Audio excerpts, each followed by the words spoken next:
பஸ்ஸில் கேரளாவில் ஒரு சம்பவம் நடந்தது இல்லைங்களா?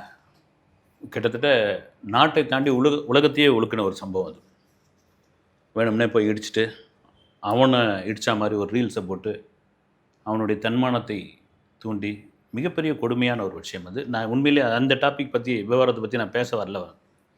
அது நிறைய பேசிட்டாங்க, சம்பவம் இதுவாகிடுச்சு. அது உண்மையிலே இதுக்கப்புறம் அது நடக்கக்கூடாதுன்னு பெண்களே மிகப்பெரிய அளவில் அதுக்கு மிகப்பெரிய கண்டனம் தெரிவிச்சிருக்கான்.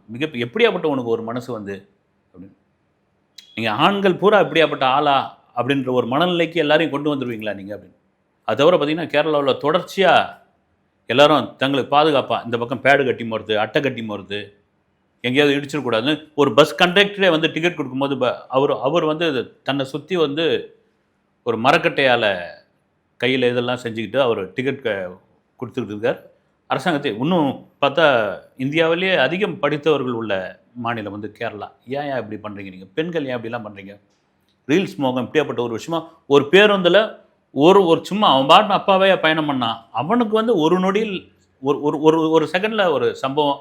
அந்த வீடியோ ஒரு சோஷியல் மீடியாவில் போயிட்டு எவ்வளோ பெரிய வைரல் ஆகி அவனுடைய மனசு என்ன பாடுபட்டுருக்கோம், அந்த குடும்பம் கொடுக்குற பேட்டியெல்லாம் எப்படி இருக்குது வந்து. இதை தாண்டி அதே ஊரில் நடந்த இன்னொரு சம்பவம் வந்து முக்கியமான ஒரு சம்பவம். ஏன்னா இப்படி இருக்கிற மனிதன் தான் அப்படியே இருக்கிறான் எல்லா இடத்துலையும் வந்து. ஒரு டவுன்லேருந்து கேரளாவிலேருந்து ஒரு கிராமப்புறத்துக்கு நீங்கள் பெருசாக டவுன்னு நீங்கள் கேரளாவில் பார்க்க முடியாது. வந்து நீங்கள் பத்தனத்திட்டா, புனலூர் இந்த மாதிரியான ஊர்லாம் இருக்குல்ல, அங்கேருந்து ரொம்ப ஒரு கிராமப்புறம் மாதிரியான ஒரு மக்கள் அதிகம் வசிக்காத ஒரு பகுதிக்கு ஒரு பேருந்து போயிட்டுருக்கு. பேருந்து போயின்னா அதில் கண்டக்டர் ஒருத்தர் இருக்கார். அதில் வழக்கமாக ஒரு நபர் வந்து ஏறுவார். அவர் அந்த நபரும் ஒரு கண்டக்டர், ஏன்னா அவர் அலுவலகம் முடிஞ்சு ஏறுறவர். அவர் 2 பேரும் நல்லா பேசிப்பாங்க, இது பண்ணுவாங்க. வழக்கமாக போகிற பஸ்ஸு தான் அது. அந்த நபர் அவருக்கு கிட்டத்தட்ட ஒரு 40-50 வயசு இருக்கும். அவர் ஒரு சீட்டில் உட்காந்துட்டு கொஞ்சம் கண்ணை சிந்து அப்படியே வராரு. வந்து 2 மாணவிங்க வந்து பக்கத்தில் அவர் அந்த சீட் ஓரமாக நின்றுக்கிட்டு அந்த சீட்டு ஒட்டினா மாதிரி இருக்கிறதுனால இவர் என்ன பண்ணுறாரு, கொஞ்சம் ஒதுங்கி அப்படின்னு கை பட்டுற போது, பசங்க தானே, சின்ன பசங்க நின்றுட்டுருக்காங்க. ஒரு 2 மாணவிகள் வந்து அவங்க என்ன பண்ணுறாங்க, இன்னொரு மாணவிகிட்ட வந்து ஒரு பொண்ணு சொல்கிறா, கொஞ்சம் பொறுத்துக்கிடி, கொஞ்சம் பொறுத்துக்கோ ப்ளீஸ் ப்ளீஸுன்றா. அந்த பொண்ணு வந்து ஒரு மாதிரி ரொம்ப வேதனையான குரலில் ஏதோ சொல்லிட்டு இவர் ஒரு தூக்கம் கொஞ்சம் கண்ணை எடுத்துக்கிட்டே போகல. பஸ்ஸில் வழக்கமாக போகிற பேருந்து தான். என்னடா அது, இந்த 2 பெண்கள் என்ன பேசிக்கிறாங்க, என்ன இவங்களுக்கான பிரச்சனை, எப்படி கேட்குறதுன்னு தெரியல. அந்த பஸ்ஸில் வந்து பெரிய பெண்கள் கூட்டம் கூட இல்லை. வந்து ஒரு 2-3 வயதான பாட்டிங்க தான் இருக்காங்க. கூட அவங்க பாட்டினா அவங்க இருக்காங்க. இந்த 2 பெண்ணுக்கான கான்வர்சேஷன் வந்து ஏதோ ஒரு பெரிய பிரச்சனையில் இருக்காங்க, ஏதோ ஒரு வேதனையில் இருக்காங்கன்னு மட்டும் இவருக்கு தெரியுது. வந்து எப்படி கேட்குறது, இவர் பார்த்தவொடனே வந்து அந்த பக்கம் திரும்பிக்குது அந்த பெண்கள். வந்து சரி அப்படின்ட்டு ஓரமாக ஒதுங்கி கையை வைக்கிறாரு. அப்புறம் கண்ணை எடுத்துன்னு போது அந்த பெண்ணு ரொம்ப கஷ்டப்படுறா. இன்னொருத்தி பக்கத்தில் இருக்கிறோம், என்னால் முடியல, சுத்தமாக முடியலடி, எனக்கு என்ன பண்ணுறதுன்னு தெரியல, அழுகியே வந்துடும் பொழுது அப்படின் போது, இல்லை கொஞ்சம் இருடி, இப்போ தான் இந்த பஸ்காரன் வந்து அரைக்கி ஓட்டிகிட்டு போகிறான், எப்போ போய் சிறுவன் தெரியல, ஆனால் கொஞ்சம் பொறுத்துக்க, ஒன்றும் ஆகாது, நீ பயப்படாது அப்படின்போது, சரி இவங்களால் ஏதோ நிற்க முடியல அப்படின்னு அந்த நபர் கண்டுபிடிச்சிடறாரு.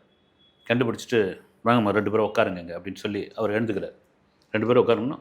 உட்காந்துட்ட பிறகும் என்ன ஆகிடுது, அந்த இன்னொரு பெண் இருக்கால, அவன் வந்து அந்த முணுமுணுக்கிற சத்தம், அவள் வந்து அந்த வேதனைப்படுற விஷயம், இதெல்லாம் இவர் கேட்குது. யாருக்காவது உதவிக்க எப்படி கேட்குறதுன்னு தெரில. இது வந்து யாரையும் இவர் பார்க்கும்பொழுது 2 பேரும் தலையை குனிஞ்சிக்கிறாங்க, மெதுவாக பேசுகிறாங்க. அந்த பெண் யாருக்கோ பக்கத்தில் இருக்கிற பெண்ணுக்கு கண்ணில் வந்து தண்ணி வர ஆரம்பிக்குது. வந்து கண்ணில் முட்டுது கண்ணீர். வந்து பசுமாட்டும் போயிட்டு இருக்குது. எந்த இடத்துக்கு போய் இறங்கணும்னு தெரியல. இதனுடைய இந்த பசு போய் முடிகிற இடத்துல ஏறணுமா, இது வழக்கமாக இந்த பெண்கள் கிடையாது, ஒரு பள்ளி மாணவி மாதிரி இருக்காங்க. 2 பேரும் ஒரு வயதுக்கு வந்த பள்ளி மாணவி மாதிரி இருக்காங்க. என்னன்ட்டு தெரியல. ஒரு கட்டத்தில் அவருக்கு ஒரு யோசனை வருது. வந்து சரி நாம் பேசக்கூடாது, இங்கே இருக்கிறவங்க யாரை சொல்ல விட, கண்டக்டர்கிட்ட சொன்னாலும் அவர் வந்து விசாரிச்சுட்டா ஏதோ ஒரு அவங்களுக்குள்ள ஒரு பர்சனலான ஒரு விஷயம் வந்து இந்த பஸ்ஸில் கூப்பாடு போட்டால் என்ன ஆகிடும், நம்ம அவனுக்கு வந்து பிரச்சனை அப்படின்னு கேட்க ஆரம்பிச்சிட்டா அவங்க ரொம்ப உடஞ்சி போயிடுவாங்கன்னு இவர் அங்கேருந்தே செல்ஃபோனில் தான் மனைவிக்கு வந்து ஃபோன் பண்ணுறாரு.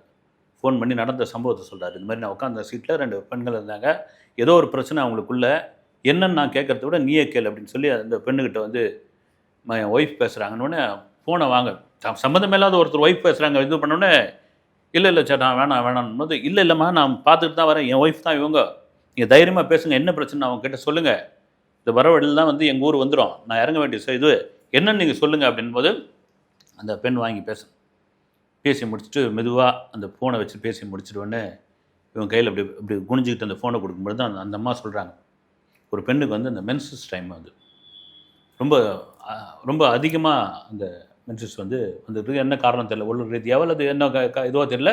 ஒவ்வொரு மாதிரி இருக்காது இல்லை உடல்நிலை வந்து. அதில் வந்து அந்த பேடு ரொம்ப நனைஞ்சு போயிட்டு கிட்டத்தட்ட ரொம்ப அசிங்கப்படுற அளவுக்கு அந்த ட்ரெஸ் வந்து நனைஞ்சிட போதோ அல்லது ஈரமாயிட போதோ அப்படின்ற ஒரு கவலை ஒரு பக்கம். என்ன ஆகிட போகுதுன்னு தெரியல, முடியல என்னால், இங்கே எவ்வளோ பேர் இருக்காங்க, அதுவும் போட்டுக்கிறது வந்து ஏறக்குறைய வெள்ளை உடை, அது வந்து ஒரு லைட் கலரு, ரொம்ப எனக்கு இதுவாக இருக்குது. வந்து அந்த அம்மா சொல்கிறாங்க, அந்த பசங்க வந்து வேதனையில் இருக்காங்க அந்த பிள்ளைங்க, அதனால் நீங்கள் ஒன்றும் இது பண்ணாதீங்க, நம்ம வீடு இறங்குறப்போ நீங்கள் வந்து நிறுத்தி இங்கே கூட்டின்னு வந்துடுங்க, இங்கே வந்து அழைச்சின்னு வந்துடுங்க அப்படின்ட்டு சொல்கிறாங்க.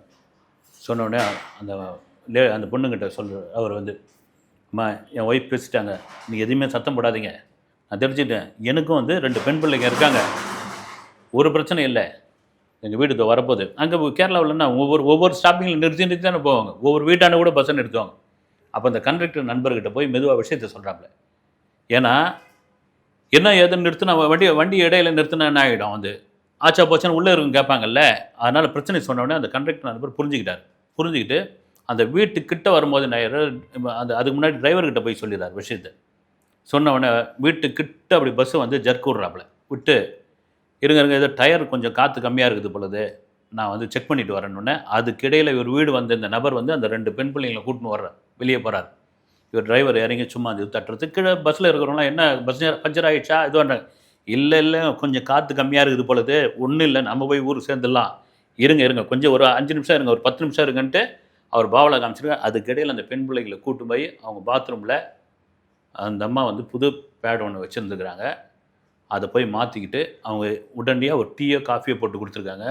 அதில் நான் குடிக்க மாட்டேன்னு நீ குடிமான்னு சொல்லி அந்த நபர் வந்து அந்த எனக்கு வந்து அந்த பெண் பிள்ளைங்க இருக்காங்க, நாங்கள் ஒரு சின்ன ரூமில் தான் இருக்கோம், அதனுடைய வேதனை என்னன்னு தெரியும், இதில் போய் என்ன இருக்குது அவங்க அப்பா மாதிரி நான் வந்து இது பண்ணாதுன்னு அந்த ரெண்டு பெண்களும், அந்த இன்னொரு பெண் வந்து ரொம்ப கண்ணீர் மல்க அழுதுருக்காங்க. வந்து நம்ம ஒரு பெண் ஈஸியாக கடந்து போயிடுறோம், நம்ம வந்து ராமலை எங்கேயோ போகிறோம், நம்ம வந்து ஒரு இடத்துல போகிறோம், இதுவாக சொல்லலை, ஒன்று கடிச்சு எங்கே வேணாலும் போகிறோம் நம்ம.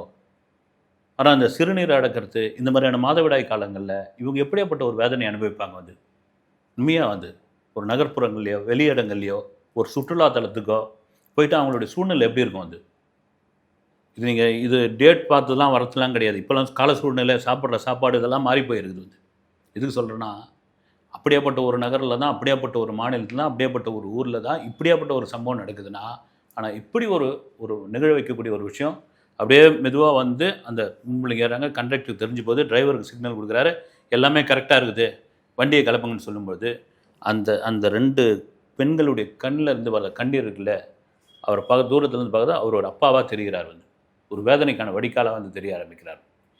இதுதாங்க ஒரு சின்ன விஷயங்கள் இருக்குல்ல நம்மளை சுற்றி, அதை நீங்கள் கரெக்டாக கவனித்தாலே போதும். அவங்க ஏதோ ஒரு துன்பத்தில் இருக்காங்க, ஏதோ ஒரு கஷ்டத்தில் இருக்காங்க, அவங்களுக்கான தீர்வு என்ன, நம்ம கடந்து போயிட்டே இருக்கலாம், இடம் போய் நமக்கு என்ன வந்ததுன்னு.